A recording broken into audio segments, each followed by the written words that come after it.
تم ہو کون؟ تفصیل بتاؤ، ٹائیگر نے کہا تو آدمی بے اختیار ہنس پڑا۔ میرا نام مارش ہے اور میرا تعلق ریڈ ولف سے ہے، اس آدمی نے کہا تو ٹائیگر چونک پڑا۔ Red wolf? مگر اس کا اب ہمارے ساتھ کیا تعلق رہ گیا ہے؟ تمام معاملات تو ریڈ ولف کے ہاتھ سے نکل چکے ہیں، اور تم مجھے اور باس عمران کو کیسے جانتے ہو؟ ٹائیگر نے کہا تو مارش نے کرنل ریچرڈ کی کال آنے پر پوائنٹ 4 پر جانے اور وہاں فلم دیکھنے اور ٹیپ سننے کی تمام تفصیل بتا دی۔ تمہیں اس کوٹھی کا علم کیسے ہوا؟ ٹائیگر نے پوچھا۔ عمران اور اس کے ساتھیوں کے درمیان ہونے والی تمام گفتگو میں نے سنی ہے، اس میں اس کوٹھی کا بھی ذکر تھا، اور پھر عمران نے جس طرح فون پر چکر دے کر ڈاکٹر ہنری کی رہائش گاہ ٹریس کی وہ بھی میں نے چیک کی، اور یہ بھی بتا دوں کہ اگر تم نے مجھے نقصان پہنچایا تو پھر عمران اور اس کے ساتھی تمہیں زندہ نہ ملیں گے۔ مارش نے کہا تو ٹائیگر بے اختیار اچھل پڑا۔ کیا مطلب؟ یہ تم کیا کہہ رہے ہو؟ تمہارا ان سے کیا تعلق ہے؟ ٹائیگر نے کہا تو مارش نے اسے تفصیل سے بتایا کہ کرنل ریچرڈ نے اسے کیا حکم دیا تھا کہ جب عمران اور اس کے ساتھی ڈاکٹر ہنری کی کوٹھی میں داخل ہوں تو اندر بے ہوش کر دینے والی گیس فائر کر کے اندر جا کر انہیں ہلاک کر دیا جائے، لیکن جب وہ وہاں پہنچا تو اس نے کوٹھی کے حفاظتی انتظامات دیکھے، اور پھر عمران اور اس کے ساتھی وہاں پہنچ کر کوٹھی کی عقبی طرف جا کر غائب ہو گئے، تو وہ سمجھ گیا کہ انہوں نے کوئی خفیہ راستہ تلاش کر لیا ہے جسے کھول کر وہ اندر داخل ہو گئے ہیں۔ میں نے اندر بے ہوش کر دینے والی گیس کے 6 کیپسول فائر کر دیے، اس لیے اب عمران وہاں اور اس کے ساتھی اور ڈاکٹر ہنری اور اس کے ساتھی سب بے ہوش پڑے ہوں گے، اور یہ کیپسول اس قدر طاقتور ہے کہ انہیں کسی صورت خود بخود ہوش نہیں آ سکتا۔ میں یہاں تمہیں ہلاک کرنے آیا تھا تاکہ تمہیں ہلاک کر کے یہاں سے فون کر کے میں کرنل ریچرڈ کو ساری صورتحال بتا دوں، اور کرنل ریچرڈ کے حکم پر یہاں کی پولیس اس کوٹھی پر ریڈ کر کے وہاں سے سائنسدانوں کو ہسپتال پہنچا دے اور عمران اور اس کے ساتھیوں کو ہلاک کر دے، لیکن تمہارے بارے میں میرا خیال غلط ثابت ہوا، تم نے مجھے الٹا بے ہوش کر کے یہاں باندھ دیا۔ اب اس کا ایک ہی حل ہے کہ تم مجھ سے سودا کر لو، میں کرنل ریچرڈ کو اطلاع نہیں دوں گا۔ کیا تم جو کچھ کہہ رہے ہو وہ درست ہے؟ ٹائیگر نے پوچھا۔ ہاں 100% درست ہے، لیکن میں یہ کیسے مان لوں؟ ٹائیگر نے ہچکچاتے ہوئے کہا۔ میری جوبوں کی تلاشی تم نے لے لی ہوگی، ان میں گیس پسٹل موجود تھا، تم اس کا میگزین چیک کر سکتے ہو۔ میں نے مکمل میگزین فائر کر دیا، اگر میرے پاس اضافی میگزین ہوتا تو میرا ارادہ یہی تھا کہ میں یہیں پہلے کیپسول فائر کروں اور پھر اندر داخل ہوں، لیکن میرے پاس میگزین نہ تھا۔ مارش نے جواب دیتے ہوئے کہا۔ کرنل ریچرڈ کا فون نمبر کیا ہے؟ تم کیوں پوچھ رہے ہو؟ تاکہ میں تمہاری بات کرنل ریچرڈ سے کرا دوں، تم کرنل ریچرڈ کو بتا دو کہ عمران اور اس کے ساتھی چھوڑ کر واپس چلے گئے ہیں۔ ٹائیگر نے کہا میں ایسا کیوں کہوں گا، پہلے تم مجھے چھوڑ دو پھر میں تمہارا ساتھ دوں گا۔ مارش نے تحکمانہ لہجے میں کہا تم کار میں آئے ہو؟ ہاں۔ کہاں ہے تمہاری کار؟ باہر کچھ فاصلے پر پارکنگ میں موجود ہے۔ تم کیوں پوچھ رہے ہو؟ کیا نمبر ہے کار کا اور کس رنگ کی ہے؟ میں چاہتا ہوں کہ اسے کوٹھی کے اندر لے آؤں تاکہ کار باہر کھڑی دیکھ کر کوئی اور یہاں نہ آ جائے۔ کیا تم چل سکتے ہو جو کار چلا لو گے؟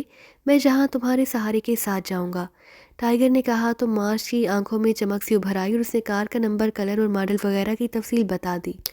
تم انتہائی احمق انسان ہو، تم نے جس انداز میں سب کچھ بتایا ہے اس کے بعد تمہیں زندہ رکھنے کا کوئی جواز باقی نہیں رہتا۔ تمہاری جگہ میں ہوتا تو لامحالہ ایسی کہانی بناتا کہ تم مجھے زندہ چھوڑنے پر مجبور ہو جاتے، ٹائیگر نے منہ بناتے ہوئے کہا، اور اس کے ساتھ اس نے گود میں رکھا ہوا مشین پسٹل اٹھا کر اس کا رخ مارش کی طرف کر دیا۔ رک جاؤ، مجھے مت مارو۔ پھر کرنل ریچرڈ کا فون نمبر بتاؤ اور میں جیسے کہوں ویسے اس سے بات کرو، ٹائیگر نے انتہائی سرد لہجے میں کہا تو مارش نے جلدی سے فون نمبر بتا دیا۔ ٹائیگر اٹھا، اس نے مشین پسٹل جیب میں ڈالا اور ایک طرف پڑے ہوئے فون کی طرف بڑھ گیا۔ اس نے ریسیور اٹھایا اور نمبر پریس کرنے شروع کر دیے۔ مارش نے خود ہی وہاں سے والنگٹن کا رابطہ نمبر بھی فون نمبر کے ساتھ بتا دیا، اس لیے ٹائیگر نے نمبر پریس کرتا چلا گیا۔ آخر میں اس نے لاؤڈر کا بٹن پریس کر دیا، پھر اس طرف گھنٹی بجنے کی آواز سنائی دی تو اس نے آگے بڑھ کر ریسیور مارش کے کان سے لگا دیا۔ اگر زندہ رہنا چاہتے ہو تو جیسا میں نے کہا ہے ویسا کہو، ٹائیگر نے غراتے ہوئے کہا۔ اسی لمحے دوسری طرف سے ریسیور اٹھا لیا گیا۔ کرنل ریچرڈ بول رہا ہوں، ایک بھاری سی آواز سنائی دی۔ مارش بول رہا ہوں چیف ڈان ڈومین سے۔ اوہ تم، کیا ہوا؟ تم نے کوئی رپورٹ ہی نہیں دی؟ ادھر ڈاکٹر ہنری بھی کال اٹینڈ نہیں کر رہا، کیا ہوا ہے؟ دوسری طرف سے چیختے ہوئے لہجے میں کہا گیا۔ جناب میں آپ کے حکم کے مطابق لارسن کالونی کی کوٹھی نمبر پر گیا تو وہاں انتہائی سخت حفاظتی انتظامات کیے گئے تھے، مارش نے موڈبانہ لہجے میں کہا، پھر اس نے تمام انتظامات کی تفصیل بتا دی۔ میں نے ڈاکٹر ہنری کو فون کر کے کہا تھا کہ وہ حفاظتی انتظامات سخت کر دیں، پھر کیا ہوا؟ وہ پاکستان سیکرٹ سروس کا کیا ہوا؟ کرنل ریچرڈ نے کہا۔ جناب میں درخت پر بیٹھے بیٹھے تھک گیا، لیکن وہاں کوئی نہ آیا تو میں نے وہاں سے ان کی رہائش گاہ پر رینبو کالونی گیا، لیکن جناب یہ کوٹھی بھی خالی ہے۔ البتہ جہاں ریئل اسٹیٹ والوں کا ملازم موجود ہے، اس نے بتایا کہ یہ کوٹھی ایک عورت اور 4 مردوں نے حاصل کی تھی۔ پھر وہ کار میں سوار ہو کر چلے گئے۔ جب دوبارہ ان کی واپسی ہوئی تو ان کے ساتھ ایک شدید زخمی آدمی بھی موجود تھا۔ انہوں نے اس ملازم کو بتایا کہ وہ فوری طور پر ویلنگٹن جا رہے ہیں کیونکہ انہوں نے اپنے ساتھی کو جلد وہاں پہنچ جانا ہے، اور پھر وہ سب چلے گئے۔ میں اب کوٹھی کے فون نمبر سے آپ کو کال کر رہا ہوں۔ ملازم کہاں ہے؟ اس سے میری بات کراؤ۔ جی میں مائیکل بول رہا ہوں، ٹائیگر نے ریسیور مارش کے کان سے ہٹا کر اپنے کان سے لگاتے ہوئے انتہائی مودبانہ لہجے میں کہا۔ کیا وہ سب لوگ ڈان ڈومینز چلے گئے ہیں؟ کرنل رچرڈ نے پوچھا۔ جی ہاں، انہوں نے مجھے کہا کہ وہ ویلنگٹن جا رہے ہیں، اور پھر میں نے ان کے کہنے پر 2 ٹیکسیاں منگوائیں۔ پھر 2 ٹیکسیوں پر بیٹھ کر وہ واپس بس ٹرمینل چلے گئے۔ پھر یہ صاحب آئے۔ انہوں نے کہا وہ سرکاری آدمی ہے، اس لیے جناب میں نے انہیں یہاں سے فون بھی کرنے دیا ہے۔ ٹائیگر نے کہا ٹھیک ہے، مارش سے میری بات کراؤ۔ کرنل رچرڈ نے کہا یس سر۔ ٹائیگر نے کہا اور ریسیور مارش کے کان سے لگا دیا۔ یس چیف، مارش نے کہا۔ ڈاکٹر ہنری فون کیوں اٹینڈ نہیں کر رہا؟ ہو سکتا ہے جناب کے حفاظتی انتظامات کے تحت ایسا کیا جا رہا ہو۔ اوکے ٹھیک ہے، تم کلب چلے جاؤ، میں ان کا خاتمہ جہاں ویلنگٹن میں کرا دوں گا، کرنل رچرڈ نے کہا، اور اس کے ساتھ ہی رابطہ ختم ہو گیا۔ تو ٹائیگر نے ریسیور مارش کے کان سے ہٹایا اور اسے کریڈل پر رکھ کر اس نے جیب سے مشین پسٹل نکالا، اور دوسرے لمحے تڑتڑاہٹ کی تیز آواز کے ساتھ ہی گولیاں مارش کے سینے میں اترتی چلی گئیں۔ عمران اپنے ساتھیوں سمیت کار میں سوار ہو کر لارسن کالونی کی اس کوٹھی کی طرف بڑھا چلا جا رہا تھا جس کوٹھی میں بلیو برڈ گروپ کے سائنسدان رہتے تھے۔ ٹائیگر کو اپنی رہائش گاہ میں ہی چھوڑ آئے، کار کا عمران ڈرائیو کر رہا تھا۔ سائیڈ سیٹ پر جولیا موجود تھی، کار اور اوپری سیٹوں پر صفدر، کیپٹن شیل اور تنویر ایک دوسرے میں پھنس کر بیٹھے ہوئے تھے۔ عمران صاحب، اگر ٹائیگر اس سپر ماسٹر کی ٹانگوں پر فائرنگ کرنے کی بجائے اس کے سینے پر فائر کھول دیتا تو ہم بلیو برڈ گروپ تک کسی صورت نہ پہنچ سکتے۔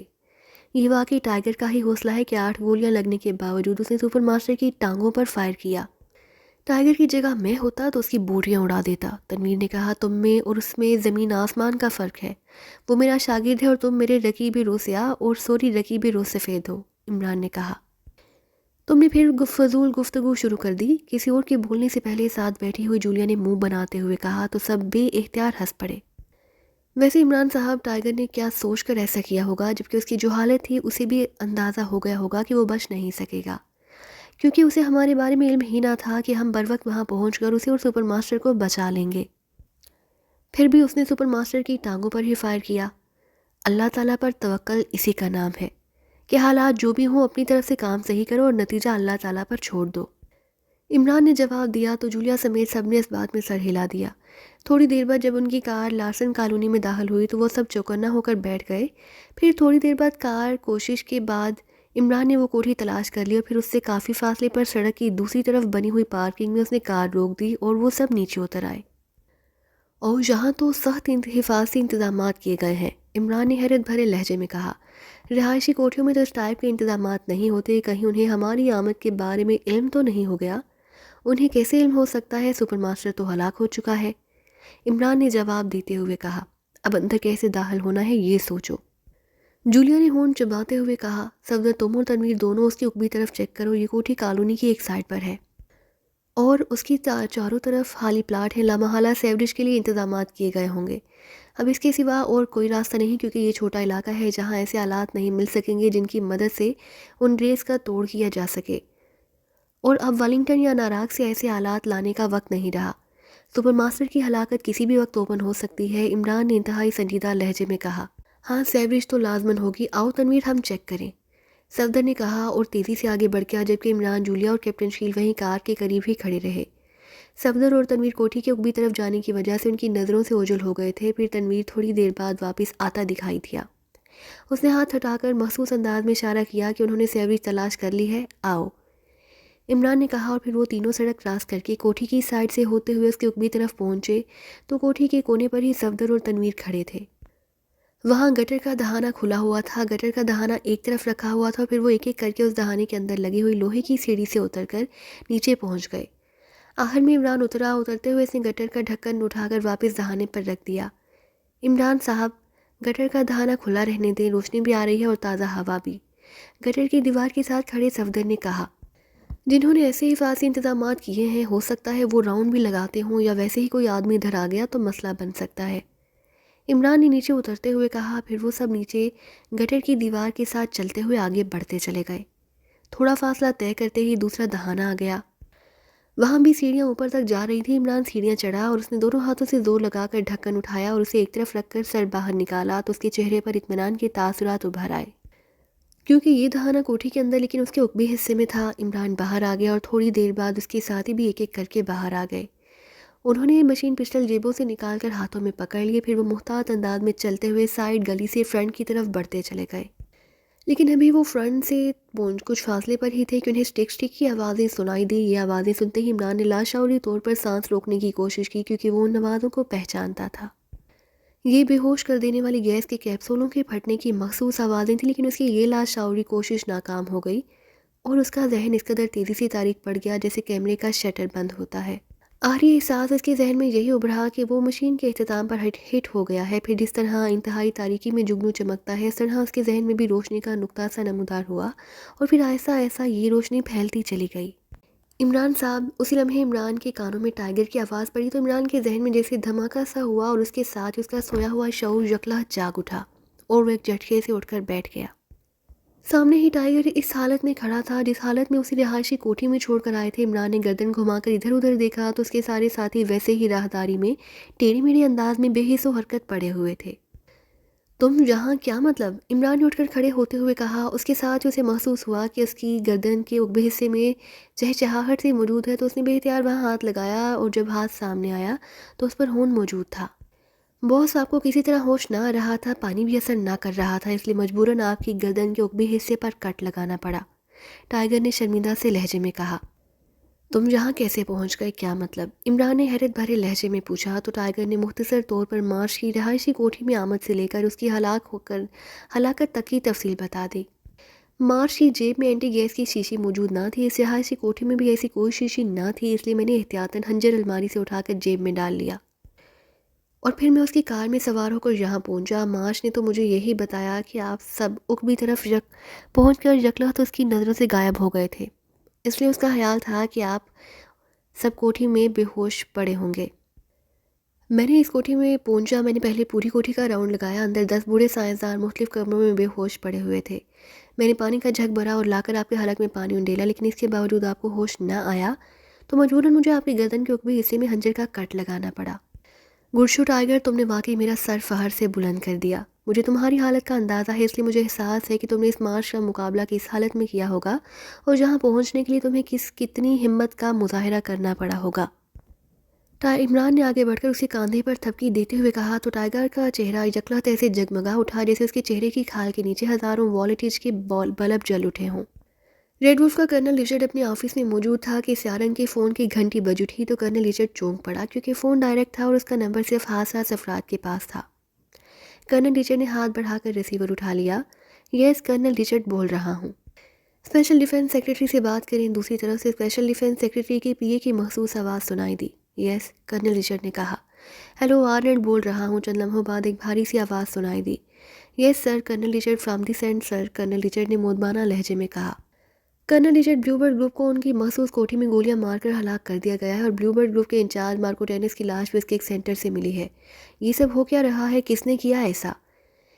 دوسری طرف سے کہا گیا تو کرنل رچرڈ بے اختیار اچھل پڑا۔ بلیو برڈ گروپ کے سائنسدانوں کو ہلاک کر دیا گیا ہے؟ کب سر؟ کرنل رچرڈ نے انتہائی حیرت بھرے لہجے میں کہا۔ 1 گھنٹہ پہلے مجھے ڈان ڈومینز کی چیف پولیس آفیسر کی طرف سے اطلاع ملی کہ لارسن کالونی کی کوٹھی نمبر 101 سے بو سونگ کر اس کالونی کی ایک کوٹھی کے چوکیدار نے پولیس کو اطلاع دی۔ پولیس وہاں پہنچی تو وہاں موجود 10 سائنسدانوں کی لاشیں پڑی ہوئی ملی، انہیں گولیاں مار کر ہلاک کیا گیا اور یہ واردات کئی روز پہلے ہوئی، اس لیے ان کی لاشوں سے بو نکل رہی تھی۔ چونکہ پولیس چیف کو معلوم تھا کہ یہ سائنسدان میرے انڈر ہیں، اس لیے اس نے مجھے فون پر اطلاع دی، جس پر میں نے جب مارکو ٹینس کے بارے میں معلوم کیا تو پولیس آفیسر نے ہی بتایا کہ مارکو ٹینس، جسے وہاں سپر ماسٹر کہا جاتا تھا، کی لاش بھی ایک اور کوٹھی سے ملی، اس کے ساتھ اس کے ایک آدمی کی لاش بھی ملی تھی۔ سپر ماسٹر کے بارے میں بتایا گیا کہ اس کی ٹانگوں پر گولیوں سے چھلنی کیا گیا، پھر ان زخموں کی باقاعدہ بینڈیج کی گئی، پھر اس کے سینے پر گولیاں مار کر اسے ہلاک کر دیا گیا۔ یہ سب آخر ہو کیا رہا ہے؟ اسپیشل ڈیفنس سیکریٹری نے قدرے چیختے ہوئے لہجے میں کہا۔ سر، یہ ساری کارروائی پاکستان سیکرٹ سروس کی ہے۔ کیا کہہ رہے ہیں آپ؟ پاکستان سیکرٹ سروس کا اس سے کیا تعلق؟ یہ انتہائی خفیہ گروپ تھا، اس بارے میں تو سوائے میرے مارکو ٹینیسی اور چند خاص افراد کے کسی کو علم تک نہ تھا۔ اسپیشل ڈیفنس سیکرٹری نے انتہائی حیرت بھرے لہجے میں کہا، جناب میں آپ کو تفصیل بتا دیتا ہوں۔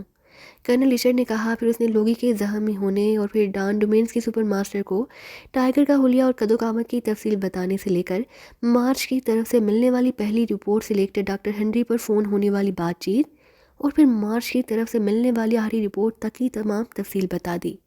لیکن آپ تو کہہ رہے تھے کہ کلب کے آدمی مارش نے آپ کو یہ رپورٹ دی تھی کہ وہ واپس والنگٹن چلے گئے ہیں۔ پھر اسپیشل ڈیفنس سیکرٹری نے کہا، جی سر، رپورٹ تو یہی ملی تھی، لیکن اب آپ نے جو کچھ بتایا ہے اس سے تو یہی نتیجہ نکلتا ہے کہ مارش کو کوئی غلط فہمی ہوئی تھی، وہ لوگ واپس نہیں گئے تھے بلکہ انہوں نے بلیو برڈ گروپ کا ہی خاتمہ کر دیا۔ کرنل رچرڈ نے کہا۔